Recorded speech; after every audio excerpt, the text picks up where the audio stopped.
If you are getting this kind of permission-related issue, don't worry. In this video, we will fix it together.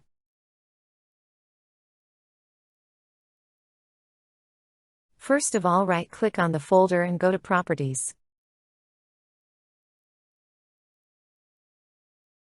Go to the Security tab and click on the Advanced option. Click on Change. Click on the Advanced option. Click on the Find Now option, and here you need to select Everyone option and click on OK.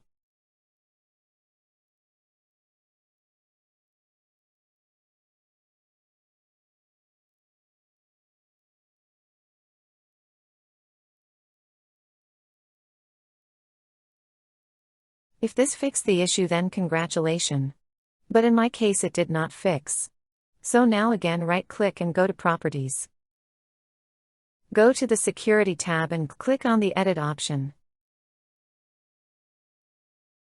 You can see the permission is denied. Just uncheck the option and save it.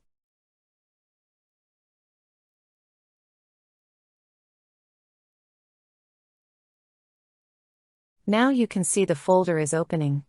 I hope you liked the video. Thank you for watching. Have a nice day.